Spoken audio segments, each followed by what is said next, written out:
저희 생활비 중에 가장 많은 부분을 차지하는 숨만 쉬어도 나가는 뭐 살림에 대한 그런 거 아무것도 못합니다. 식비가 정도? 가지고도 충분히 생활할 수 있다고 생각합니다. 아내랑 괌에 원정 출산이 되게 많았다고 해요. 20살 이전까지는 이중 국적. 근데 이제 영주권이 가장 빨리 나오는 사이판 이민. 안녕하세요 여러분. 오늘 날씨는 완전 우중충해요. 뒤에 하늘이 보이시나요?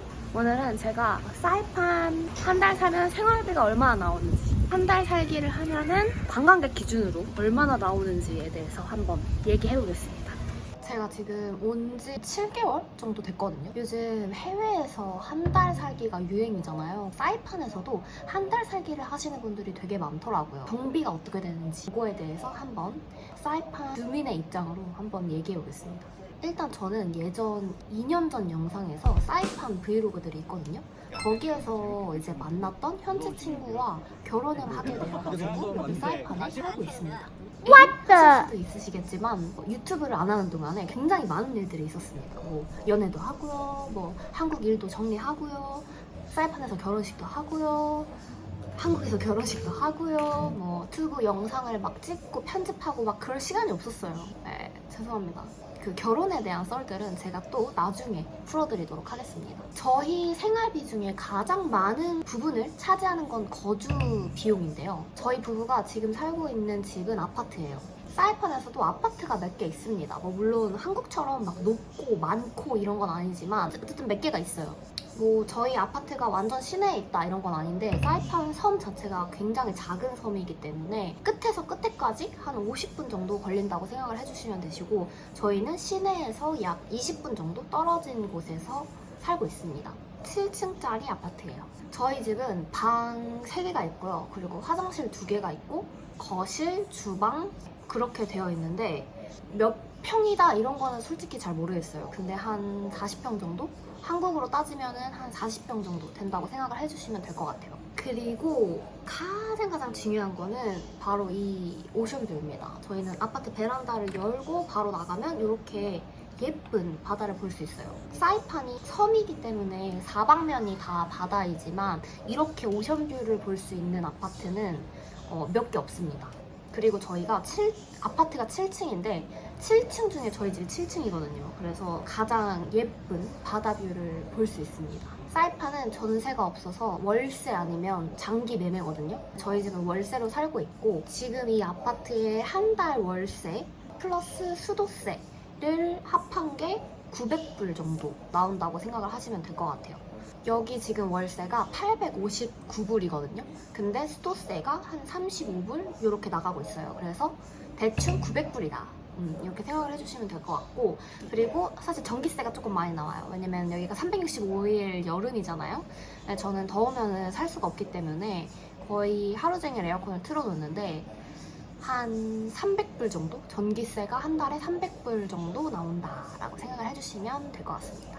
1200불 정도네요. 숨만 쉬어도 나가는 게 1200불이다. 둘이 살기에는 좀 집이 되게 넓어요. 왜냐면은 나머지 2개의 방이 필요가 없거든요. 근데 뷰를 포기하지 못하기 때문에 지금은 여기서 계속 살고 있습니다. 자, 그리고 두 번째로 많이 나가는 게 이제 외식 비용인데요. 저희 부부 둘 다 부모님 밑에서 바로 이제 결혼한 케이스이기 때문에 뭐 살림에 대한 그런 거 아무것도 못합니다. 저도 마찬가지고 남편도 마찬가지예요. 그래도 어느 정도 해먹으려고 노력은 많이 하고 있습니다. 처음에 사이판에 왔을 때 한 900불?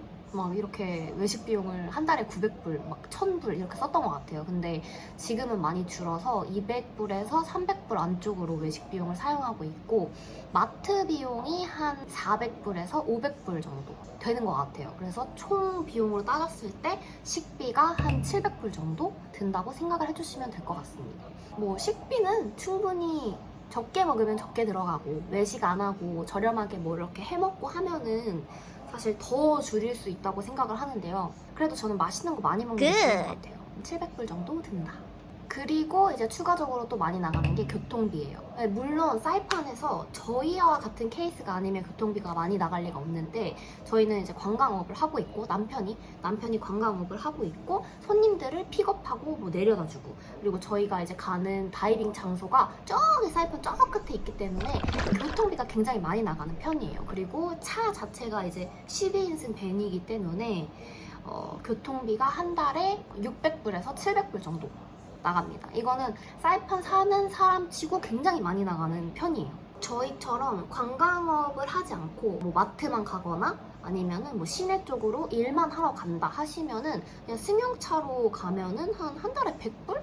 한 150불 쓴다고 하더라고요. 친구들 얘기 들어보니까. 그래서 그 정도 든다 이렇게 생각을 해주시면 될 것 같아요. 가장 많이 들어가는 이제 주거비용, 식비, 교통비를 정리했더니 2,550불 정도 들어가네요. 네, 추가적으로 저희 뭐 남편 사무실 비용, 그리고 뭐 한국 보험료, 그리고 뭐 각종 뭐 생필품, 그런 것들까지 다 합치면 평균적으로 한 3,000불 정도 한 달에 쓰는 것 같습니다. 많이 드네요. 일단 저희 그 신혼부부의 한 달 생활비는 이 정도 되는 것 같고요. 만약에 관광객이 한 달 살기로 가정을 한다면 일단 다른 점은 좀 거주 비용이 달라질 것 같은데요. 보통 한 달 살기 프로그램으로 오시는 분들은 그 자녀들 영어 교육 프로그램을 하시던가 아니면은 제 나이 때 정말 해외에 살아보고 싶어서 오시는 분들 이렇게 나눠질 수가 있는데 영어 프로그램 하시는 분들은 리조트에서 머무시는 경우도 있거든요. 리조트에서 머무는 경우는 거의 4,000불 정도는 생각을 하셔야 될 것 같고 한 달에 식사가 몇 번 포함되느냐에 따라서 또 다릅니다. 그리고 그런 리조트가 아닌 레지던스 같은 데서 하시는 분들도 굉장히 많으시거든요. 거기는 1,500불?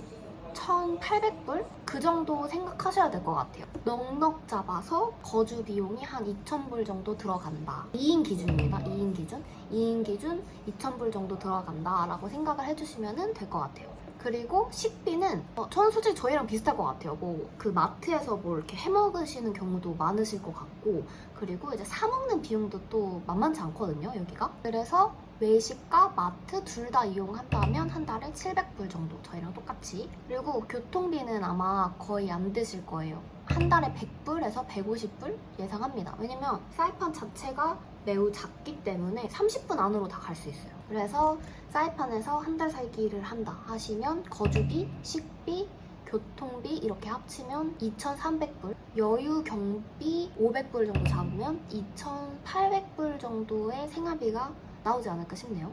아 나는 진짜 돈이 없다, 나 이게 진짜 짠내투 해야 된다 하시는 분들은 식비를 거기서 조금 더 줄이시면 2,000불 가지고도 충분히 생활할 수 있다고 생각합니다. 거주 비용을 조금 더 낮추는 거는 여기서는 쉽지 않을 것 같아요. 보통 게스트하우스도 한 달에 1,000불, 1,200불 정도는 무조건 받으시는 것 같거든요. 그래서 한 식비까지 다 포함했을 때 2,000불로도 생활할 수 있다. 그리고 사이판은 한국인 이민자가 그래도 꽤 많은 편이에요. 한 전체 그 사이판에 살고 있는 사람이 5만 명이 안 된다고 많이들 얘기를 하거든요. 근데 한국인 분들이 한 3,000명 정도 있는 걸로 알고 있어요. 저희가 태어나던 시절인 90년대에 사이판이랑 괌에 원정 출산이 되게 많았다고 해요. 미국은 미국 땅에서 태어나면은 미국 시민이 될 수 있거든요. 근데 이제 사이판 역시 미국령이기 때문에 사이판에서 아이를 낳으면 그 아이는 미국 시민이 되는 거죠. 물론 부모는 아닙니다. 하지만 사이판 병원은 한국 그 병원보다 훨씬 열악하기 때문에 사이판에서 아이를 위해서 출산을 한다는 거는 굉장한 그 용기가 필요한 일인 것 같아요. 또 아이만 미국 국적인 거잖아요. 그래서 부모가 해외에 나와서 살려면 부모는 또 다른 비자를 신청해야 되는 그런 되게 어려운 상황이 있을 수 있어요. 저희 남편 같은 경우에는 이민 2세인데 어머님, 아버님이 그냥 각각 사이판에 오셔가지고 사이판에서 만나서 결혼을 하시고 남편을 낳은 케이스인 거예요. 근데 그 상황에서도 저희 어머님, 아버님은 각각 따로 워킹 비자라고 하죠. 일할 수 있는 비자를 받아서 1년에 한 번씩 갱신을 하면서 이제 여기에 있었던 거고 남편은 사이판에서 태어났기 때문에 미국 시민권자인 거죠. 보통은 여기서 출산을 하시더라도 부모님이 이제 또 언제 한국을 가실지 모르니까 한국에서도 국적을 신청을 해놓습니다. 그래서 저희 남편 같은 경우에는 20살 이전까지는 이중국적자인 거예요. 한국 국적이랑 이제 미국 국적 두 개 다 가지고 있는 사람인 거고 20살 때 이제 우리나라 남자들은 군대를 가야 되잖아요. 그때 이제 결정을 해야 되는 걸로 알고 있어요. 만약에 한국 국적을 그럼 포기하면은 군대를 안 가도 되는 거죠. 근데 뭐 군대 때문에 포기했다기보다는 우리 남편은 한국에 살 일이 없으니까 그래서 한국 국적을 이제 포기를 한 거죠. 그래서 저희 남편은 지금 미국 국적만 있습니다. 그리고 남편이 20살이 됐을 때 부모님을 초청을 할 수 있어서 시민권자 아이가 20살이 돼야 신청을 할 수 있다. 그러니까 거의 20년을 기다려야 된다는 뜻이에요. 대박이죠? 그렇게 받기 힘들다, 영주권이. 근데 이제 영주권이 가장 빨리 나오는 케이스가 바로 저 같은 케이스인데 남편이 시민권자일 경우 배우자는 영주권 신청을 바로 할 수 있어요. 그래서 저도 지금 영주권 신청을 해놓은 상태예요. 만약에 그 케이스가 아니라면 사이판에서는 3개월 이전에는 이스타 비자로 체류할 수 있고 3개월 이후에는 CW처럼 일할 수 있는 비자를 받던지 아니면 뭐 돈을 투자해서 투자 이민이라고 하죠. 투자해서 받을 수 있는 비자 이런 여러 가지 비자 형태가 있습니다. 사이판 이민 케이스는 저처럼 배우자가 미국 시민권자이거나 아니면 사이판에서 학생 비자를 받는다거나 아니면 비자가 나오는 회사에서 비자를 해주거나 간호사처럼 전문직이거나 하면 비자가 빠르게 나온다고 합니다. 어쨌든 방법은 있다. 근데 가장 빠른 케이스가 바로 저의 케이스입니다. 혼인신고를 하고 영주권 신청을 해놓은 상태입니다. 네, 오늘은 여러분들이 궁금하셨던 사이판에 사는 사람의 생활비 그리고 한 달 살기를 한다면 얼마 정도의 경비가 필요한지 사이판 이민 정보에 대해서 조금 알려드렸는데요. 또 여러분들이 궁금한 게 있으시다면 언제든지 여기 댓글에다가 남겨주세요, 여러분.